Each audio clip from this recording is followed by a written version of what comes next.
Hello मेरे प्यारे भाइयों। तो हमारा सेट चल रहा था 3 जिसका कोड था IZ 2025 का। तो हमने भी इसके क्वेश्चन सॉल्व कर लिए थे, जितने एक एक नंबर के क्वेश्चन हैं सारे। अब इसके बाद हम जितने 2 नंबर के क्वेश्चन हैं उनको सॉल्व करेंगे। तो ये हमारा पार्ट 2 रहने वाला है। जिन भाइयों ने अगर 1 नहीं देखा तो उसे अवश्य जाकर देखें। तो आइए समझते हैं क्वेश्चन को। क्वेश्चन हमारा दिया गया है, देखो y बराबर इतना मान दिया गया है और हमें देखो क्या कह रहा है कि हमें इसका अवकलन करना है। कितने बार? 2 बार। जब किसी डी स्क्वायर और डी थीटा स्क्वायर लिखा हो तो वहाँ पर आप समझ सकते हैं कि 2 बार इसका अवकलन करना है और ये किसके बराबर आना चाहिए? माइनस के y के बराबर, मतलब इसी के बराबर आना चाहिए। तो आइए क्वेश्चन को सॉल्व करते हैं। क्वेश्चन बहुत ही ईजी है भैया, ठीक है। तो सबसे पहले हम इसका करेंगे भैया अवकलन, ठीक है, क्योंकि 2 बार हमें करना है अवकलन थीटा के सापेक्ष में। तो differentiate with respect to theta, ठीक है। तो T Y upon D theta equal to A. अब कॉस का क्या होगा भैया? कॉस थीटा का होता है अवकलन माइनस का साइन थीटा, तो माइनस हम आगे लगा ले, कोई दिक्कत नहीं होगी।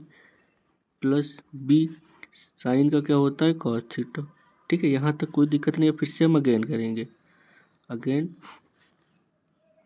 Differentiate with respect to s, ठीक है। तो differentiate with respect to theta.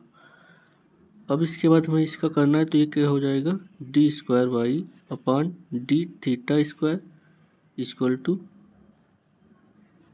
Minus का ए, और ये साइन का क्या होगा? कॉस थीटा, ठीक है।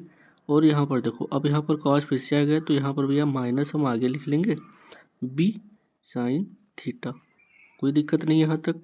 अब यहाँ पर देखना भैया आप लोग, डी स्क्वायर वाई और d theta square equal to minus अगर कॉमन ले इन दोनों में से तो माइनस बाहर, और ये हमारा बचेगा ए कॉस थीटा माइनस का प्लस का हो जाएगा, ठीक है, क्योंकि कॉमन ले लिया तो प्लस का हो जाएगा बी साइन थीटा। तो भैया आप लोग देख सकते हैं कि ये जो मान दिया गया है किसके बराबर दिया गया है? वाई का मान के बराबर दिया गया है, ठीक है। तो ये हमारा हो जाएगा d square y d theta square equal to minus का वाई, ठीक है। तो यही हमारा क्या होगा भाई? आंसर, जो हमें सिद्ध करना था। लिख दो प्रूव्ड, ठीक है। अब इसके बाद आते हैं नेक्स्ट क्वेश्चन पर। तो नेक्स्ट क्वेश्चन हमारा भी रहने वाला है, देखो बिंदु दिया गया है, ठीक है, और ये इत्ते से गुजरने वाली तथा इत्ते के समांतर रेखा का कार्तीय समीकरण हमें ज्ञात करना है, ठीक है। तो कार्तीय समीकरण आपको पता होगा, जो x माइनस x1 अपान ए, ठीक है, फिर बराबर y माइनस y1 अपान बी के जो इक्वल है। तो समझते हैं क्वेश्चन को। जहाँ पर भैया कार्तीय कहते हैं तो आपको समझ जाना है हमको क्या करना है। तो बिंदु हमें दिया गया है, का नंबर क्वेश्चन है, बिंदु दिया गया है 3 कामा -2 और ये -3 5 है, ठीक है। इत्ते से गुजरने वाली, ठीक है, ये कह रहा है गुजरने वाली और दिया गया है भैया बी के समांतर, ठीक है। तो वेक्टर हम इसको बी मान लेंगे, या I3I प्लस 2J माइनस का 2K, ठीक है, इसको वेक्टर बी मान लो, के समांतर, ठीक है। अब हमें क्या करना है? इसका कार्तीय भैया क्या करना है? समीकरण लिखना है। तो हम मान लेंगे कि बिंदु लिख लेंगे थोड़ा सा भैया, बिंदु x1 y1 और z1 से जाने वाली और सदिश 3i, ठीक है, या इसको हम लिख सकते हैं a1i, ठीक है, a1i plus 2 a1 b1 j plus c1 के समांतर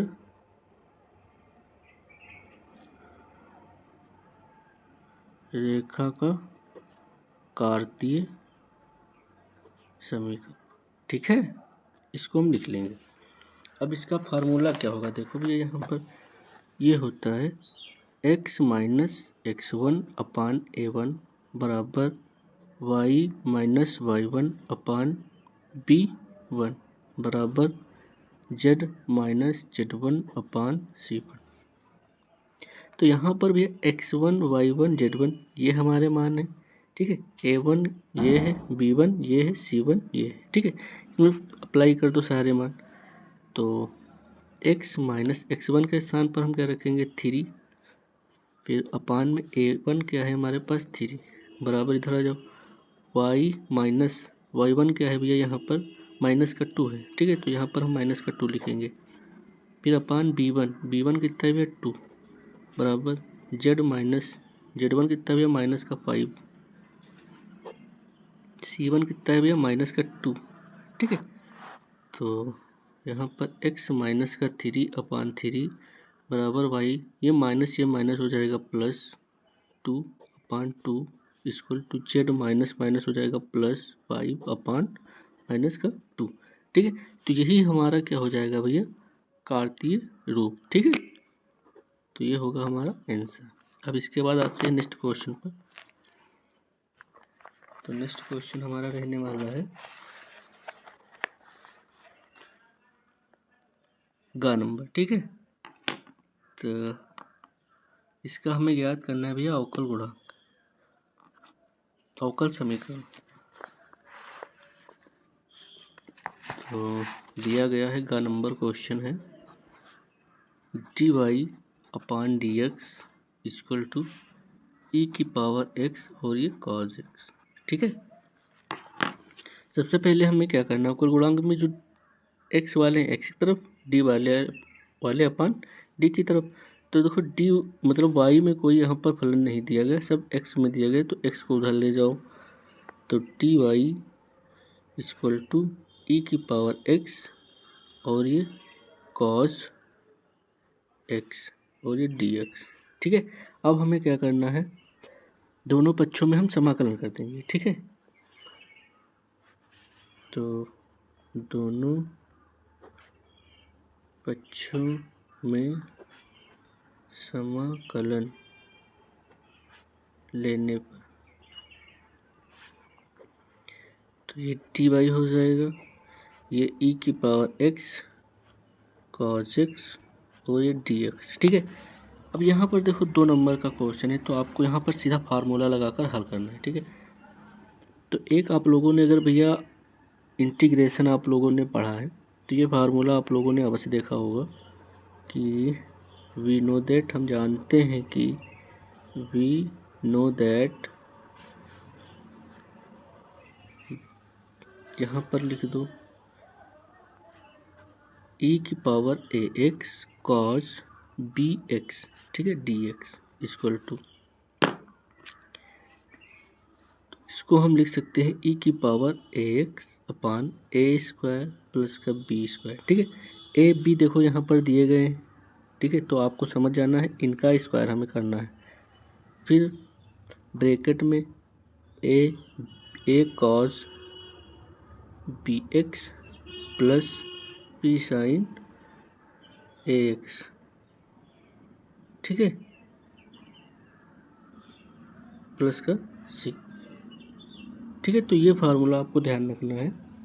अब आइए इसी के बेस पे हम क्वेश्चन करेंगे। तो इसका तो हो जाएगा y, तो यहाँ से भी स्टार्ट करेंगे। अब यहाँ पर देखो इसका गुणांक क्या 1, यहाँ तो लिख लो a बराबर 1 और ये b बराबर 1, ठीक है, समझना ये भैया, ठीक है। यहाँ पर देखो e की पावर ax तो a square plus B square, अब a के साथ में cos b लेना है, फिर b जब आएगा तो हमें a लेना है, ठीक है। तो सबसे पहले हम इसको लिखेंगे, तो ये हमारा e की पावर, अब a का मान 1 है तो इसके साथ में 1 रखेगा तो x रहेगा, ठीक है।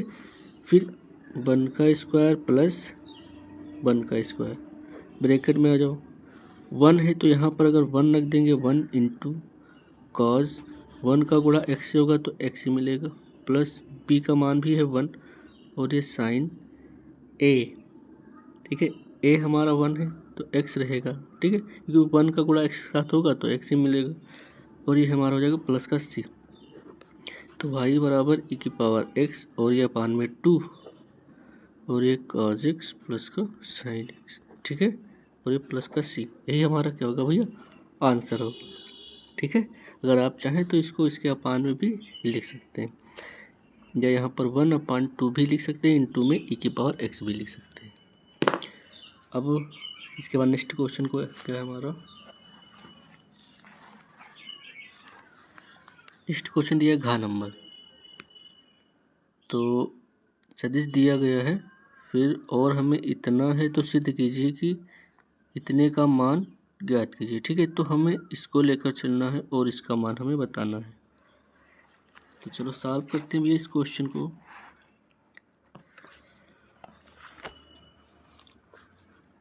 तो हमारा है भैया घ नंबर क्वेश्चन। सदिश ए बी, ठीक है, सदिश ए, सदिश बी और सदिश सी है हमारे पास। ठीक है, और हमें क्या करना है, ये सदिश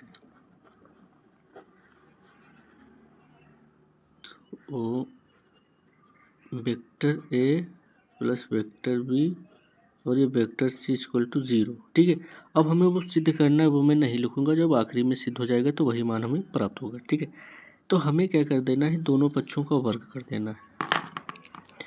तो हम लिखेंगे टेकिंग स्क्वायर बोथ साइड। ठीक है, दोनों पक्षों में वर्ग लेने पर, तो जब हम वर्ग लेंगे तो फिर वेक्टर ए plus vector b plus vector c, इसका वर्ग, 0 का वर्ग हमें क्या रहेगा, 0 ही रहेगा। अब हम इसको किस प्रकार से लिख सकते हैं, या तो आप चाहें तो सीधे लिख सकते हैं, A square plus B square plus 2 number का है तो आप ज़्यादा टाइम इसमें नहीं लेंगे। ठीक है, क्योंकि आपको अगले भी क्वेश्चन करने होंगे। ठीक है, तो यहाँ पर हम सीधे A square plus B square plus C square के रूप में इसको खोल देंगे। जैसे यहाँ पर भी इसका होगा A square vector A square plus vector B square. जैसे आपको ज़्यादा डिटेल्स में करना, अगर 5 नंबर का होता तो हम क्या करते, इसको अलग लिखते हैं, फिर डॉट में ए प्लस बी प्लस सी इसको भी अलग लिखते हैं, फिर उसके बाद डॉट प्रोडक्ट दोनों का कराते हैं, फिर इसके बाद थोड़ा थोड़ा हम लिखते हैं। ठीक है, लेकिन यहाँ पर 2 नंबर का क्वेश्चन है, आपको ज़्यादा डिटेल्स में नहीं करना है, क्योंकि अगले क्वेश्चन भी आपके छूट सकते हैं। तो मैं इसको इसी प्रकार से बता रहा हूँ। तो plus A square plus B square और ये प्लस सी स्क्वायर। ठीक है, फिर plus 2 A vector into B vector plus 2 B C, ठीक है, plus 2 C A equal to 0। तो यहाँ पर हमें क्या करना है, इसको इसको इसको, ठीक है, इसको हम क्या लिख सकते हैं, तो अगर आप लोगों ने भी वेक्टर पढ़ा है तो अगर वेक्टर का स्क्वायर लिखा है तो इसको हम परिमाण का स्क्वायर भी लिख सकते हैं। ठीक है, तो इसको हम लिख लेंगे परिमाण का स्क्वायर प्लस बी का परिमाण स्क्वायर प्लस सी का परिमाण स्क्वायर। देखो 2 सब में कॉमन ले लो, तो प्लस 2 का हमने कॉमन लिया, तो a dot b plus b dot c plus c dot a, ठीक है, इक्वल टू 0। इनको हम उधर पक्षांतर करेंगे तो वे सब माइनस में हो जाएंगे। ठीक है, तो यहाँ पर लिख लो 2 a dot b plus b dot c plus c dot a, ठीक है, बराबर, इसको जब हम उधर पक्षांतर करेंगे ए मार्ट को और बी स्क्वायर मार्ट को सी स्क्वायर मार्ट को, ठीक है, तो ये क्या हो जाएंगे, सारे माइनस में जाएंगे, तो हम माइनस कॉमन ले लेंगे। ठीक है, तो माइनस हमने ले लिया कॉमन, तो ये हमारा बचेगा माड ए का स्क्वायर प्लस माड बी का स्क्वायर प्लस माड सी का स्क्वायर। ठीक है, यहाँ तक कोई दिक्कत नहीं होगी कि देखो सब में माइनस होता तो माइनस हमने ऑलरेडी कॉमन ले लिया है। अब हमें क्या करना है, इस 2 को इसके अपान में रखना है। ठीक है, तो a dot b plus b dot c plus c dot a equal to, इसको अपान में रखेंगे तो माइनस का 1/2 और ये हो जाएगा ए स्क्वायर मार्ट, ठीक है, फिर वेक्टर बी स्क्वायर मार्ट, फिर वेक्टर सी स्क्वायर मार्ट, ठीक है। तो ये हमें प्राप्त होगा। तो यहाँ पर हमें ज्ञात क्या करना था भैया, इसी का मान हमें ज्ञात करना था। देखिए a dot b plus b dot c plus c dot a, ठीक है। तो ये हमारा हो जाता है भैया फाइनल आंसर। कोई दिक्कत नहीं होगा, इतने में क्वेश्चन को सॉल्व करना है। अब इसके बाद हम आते हैं नेक्स्ट क्वेश्चन पर। तो नेक्स्ट क्वेश्चन हमारा क्या है, फोर्थ का नंबर, ठीक है। तो ये जो क्वेश्चन है भैया इस सेट 4 में हमने ऑलरेडी करा रखा है। तो जो भाई देख रहे हैं वो 4 सेट अवश्य देखें, ठीक है, क्योंकि हम पीछे से आगे की ओर क्वेश्चनों को सॉल्व करते आ रहे हैं। इसके बाद खा नंबर हम सॉल्व करेंगे, ठीक है, क्योंकि इस पर टाइम वेस्ट करना नहीं है। अब अगला क्वेश्चन हम ये देखेंगे। हमारा अगला क्वेश्चन है -π/2 से π/2 तक sign square x D x का हमें मान ज्ञात करना है, ठीक है। तो आइए समझते हैं क्वेश्चन को। तो देखो यहाँ पर अगर आप लोगों ने निश्चित समाकलन में प्रगुण वाला जो भैया लेसन है, चैप्टर है, ठीक है, उसको अगर कवर किया है तो वहाँ पर भैया आपको प्रगुण पढ़ने को मिले होंगे। अब ये जो प्रगुण है तो आप लोग अगर देखे होंगे तो इसको मैं बता दे रहा हूँ, ये लास्ट वाला प्रगुण 7 है, ठीक है। तो वहाँ पर दिया होता है भैया कि -a से अगर a तक कोई लिमिट है f(x) dx दिया है, ठीक है। तो इसको हम दो प्रकार से डिवाइड कर सकते हैं, बांट सकते हैं। जैसे इसको 2 आगे लिख लो और ये लिमिट 0 से a कर दो, f(x) कर दो और dx कर दो। यदि f माइनस एक्स बराबर हमें मिले f(x) के, ठीक है, या कह लो जब सम मान हमें मिले तब।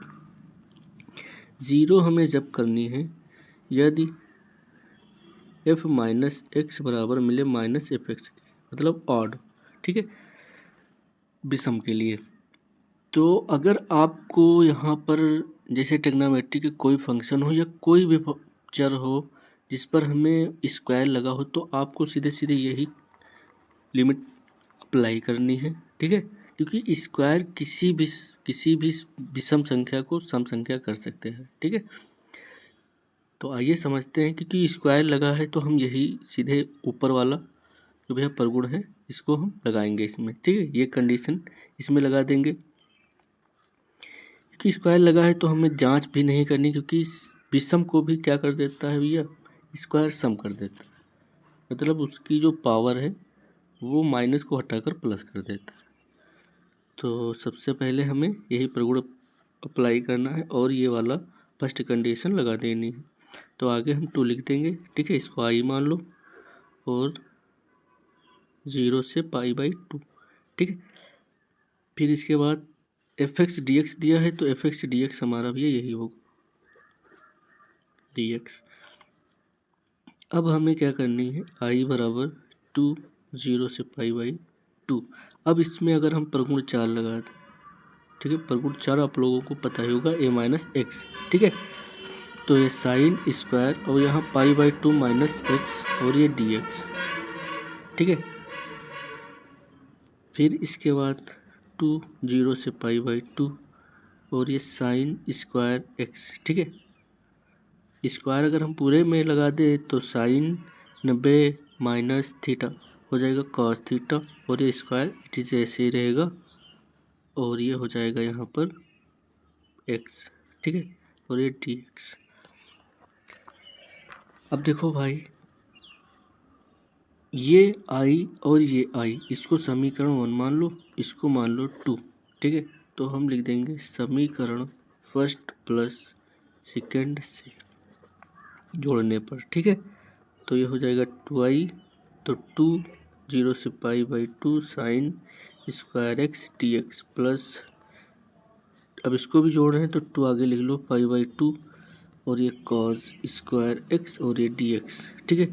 जो कॉमन है उसको 2 और 2 कॉमन है, यहाँ से 0 से π लिमिट देखो सेम लिखी, इसको भी कॉमन करेंगे, ठीक है। और इसमें क्या बचेगा, dx भी कॉमन है, ठीक है। तो हम लिख लेंगे पहले sign square x plus cos square x और ये dx भी कॉमन, ठीक है। अब आप लोगों ने अगर sine square theta plus cos square theta का मान कितना था 1, वहाँ पर थीटा सेम रहते तो यहाँ पर x भी सेम है, इसलिए इसका मान भी रहेगा 1, ठीक है। और ये 2i, अब 2 से 2 कैंसिल हो जाएगा। यहाँ से भी कितना मिलेगा 0 से π/2, इसका मान होता है 1 और ये dx 1 का भी ये समाकलन होता है x 0 से π/2 और ये i। अब अपर ठीक है π/2 माइनस लोअर i, ठीक है। तो i बराबर हमें क्या मिलेगा π/2, यही क्या होगा हमारा आंसर होगा, ठीक है। अब आते हैं भैया हम नेक्स्ट क्वेश्चन पर। तो नेक्स्ट क्वेश्चन है हमारा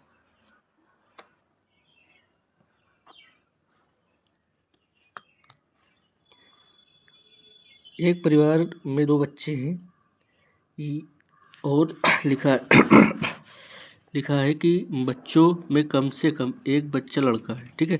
मतलब एक बच्चा लड़का है, वो चाहे बॉय बॉय हो सकता है, ठीक है, बॉय गर्ल हो सकता है, गर्ल बॉय हो सकता है, ठीक है, और गर्ल गर्ल हो सकता है, ठीक है। तो लिखा है एक परिवार में 2 बच्चे हैं, यह ज्ञात हो कि बच्चों में कम से कम एक लड़का हो तो दोनों बच्चों के लड़का होने की प्रायिकता ज्ञात कीजिए, ठीक है। दोनों बच्चों के लड़का होने की प्रायिकता ज्ञात कीजिए। तो प्रायिकता से क्वेश्चन लिया गया है भैया, क्वेश्चन को समझते हैं। तो सबसे पहले हमें क्या करना रहेगा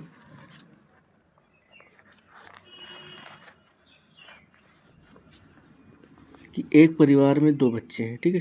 पहले क्वेश्चन को समझते हुए चलते हैं भैया कि एक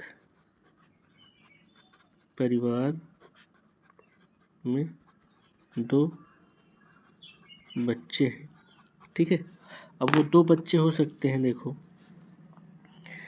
लड़का लड़का हो सकता है, लड़की लड़की हो सकता है, लड़का लड़की हो सकता है, या लड़की लड़का हो सकता है, ठीक है।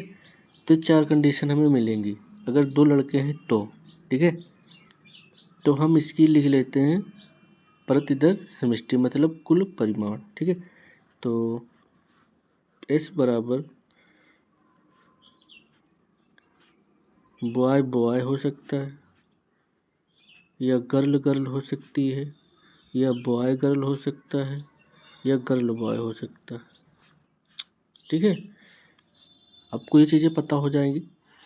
आप एग्जाम्पल के जरिए आप कहीं पर भी दे सकते, घर पर भी दे सकते। अगर 2 बच्चे हैं तो या तो लड़के लड़के होंगे, या तो लड़की लड़की होंगी, या तो लड़का लड़की होगी, या लड़की लड़का होगा, ठीक है।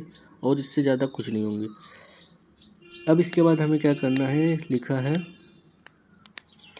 कि याद कीजिए कि बच्चों के कम से कम एक बच्चा लड़का हो, ठीक है। तो पहले हम लिखेंगे जो है लास्ट वाला है, ठीक है। लिखा है तो दोनों बच्चों के लड़का होने की प्रायिकता, ठीक है। तो दोनों बच्चों के लड़का, ठीक है। तो हम लिखेंगे दोनों लड़के होने की प्रायिकता। तो दोनों लड़के जब भी कब होंगे, तो सबसे पहले हम लास्ट वाला जो ज्ञात करना है उसको लिखेंगे। दोनों लड़के कब होंगे, इसको मान लो A इक्वल टू B और B, एक ही तो मिलेगा, ठीक है। अब इसकी हमें प्रायिकता ज्ञात करनी है PA। तो PA क्या हो जाएगा हमारा अनुकूल परिमाण बटे कुल परिमाण, ठीक है। अनुकूल हमारा 1 है, ठीक है, और कुल कितने हैं 4, तो 1/4 हो जाएगा। अब इसके बाद हमें क्या करना है, अब कह रहा है कि कम से कम एक लड़का, ठीक है। अब यहाँ पर देखो इसके बाद हमें क्या ज्ञात करना है, पहले हमने क्या बताया भाई कि सब जो हमें ज्ञात करना है उसको लिखना होता है।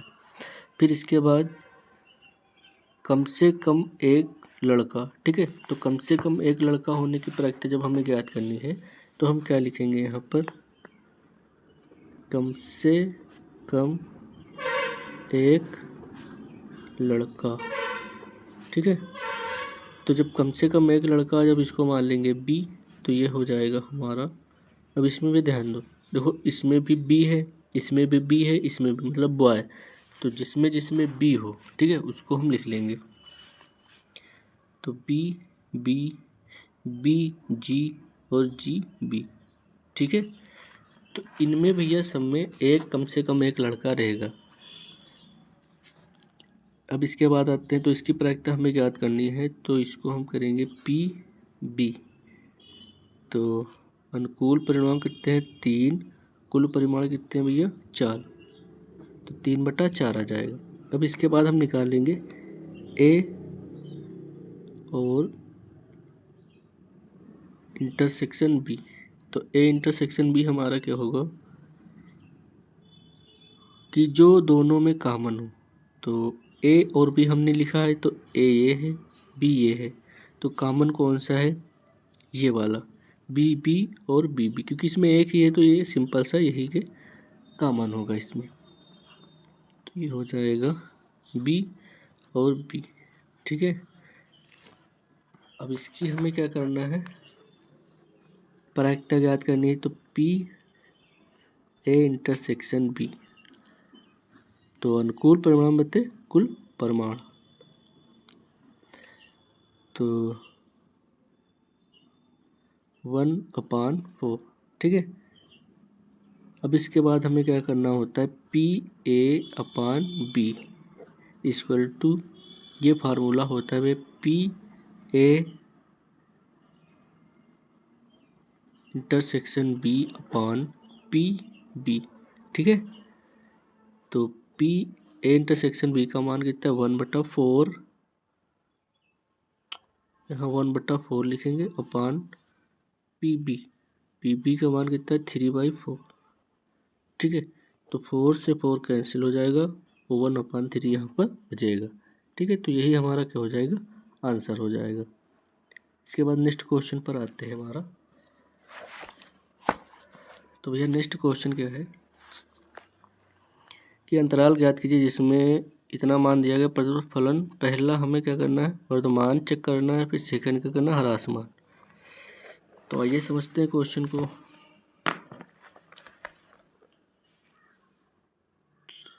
घ नंबर f(x) दिया गया है x² - 4x प्लस का 6। ठीक है, अवकलन कर लो।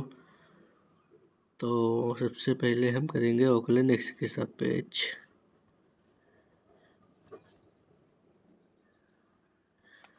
तो f(x) equal to 2x minus का 4। ठीक है, ये हमारा क्या होगा, अवकलन। अब वर्धमान के लिए हमें चेक करना है, तो वर्धमान के लिए पहली कंडीशन, तो वर्धमान के लिए भी क्या होना चाहिए, f(x) का मान होना चाहिए बड़ा 0 से। ठीक है,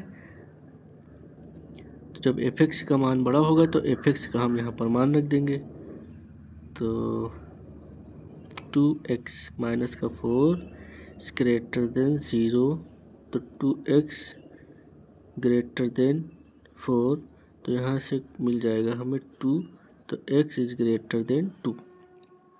ठीक है, अब यहाँ पर देखो मैं आप लोगों को भी समझा दे रहा हूँ थोड़ा सा, कि अगर हमने यहाँ पर कोई एक लाइन खींची, इसमें हमने बिंदु ले लिए 1 0 1 2 3 4 और ये इन्फिनिटी तक। ठीक है, फिर यहाँ पर -1 -2 -3 -4 और ये माइनस इन्फिनिटी तक। ठीक है, तो और जो ये सारे मान जो क्या है, तो x से रिप्रेजेंट होंगे, मतलब x बराबर 1 x बराबर 2, यही डिसाइड करेगा x का मान कि ज़्यादा है कि कम। तो देखते हैं हमारा मान क्या कह रहा है कि x जो है वो ग्रेटर देन, मतलब x का मान 2 से ज़्यादा है। तो जब x का मान 2 से ज़्यादा है तो ज़्यादा किधर होगा, इधर ही होगा। ठीक है, तो ज़्यादा किधर जाएगा, इधर जाएगा। तो ये हो जाएगा कि इसका अंतराल जो होगा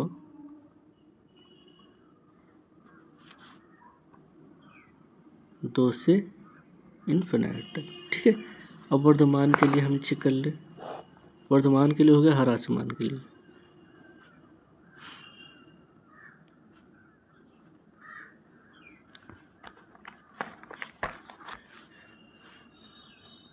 तो इस इसके लिए हम F dash x is less than 0 के बराबर रखते हैं। ठीक है, इसमें वर्तमान के लिए हम F dash x greater than, इसमें क्या रखेंगे, लेस देन मतलब कम के लिए। तो एफ डैश, अब यहाँ पर हम मान रख देंगे, तो 2x माइनस का 4 इज लेस देन 0, तो यहाँ से आएगा 2x इक्वल टू 4, तो ये 2 बचेगा। ठीक है, तो x इज लेस देन 2, मतलब x का जो मान है वो 2 से कम है। ठीक है, तो x का मान 2 से कम कब होगा, देखो यहाँ पर x का मान कह रहा है कम है। ठीक है, मतलब कम है, और ये x इन गिनतियों को रिप्रेजेंट कर रहा है, मतलब प्रदर्शित कर रहा है।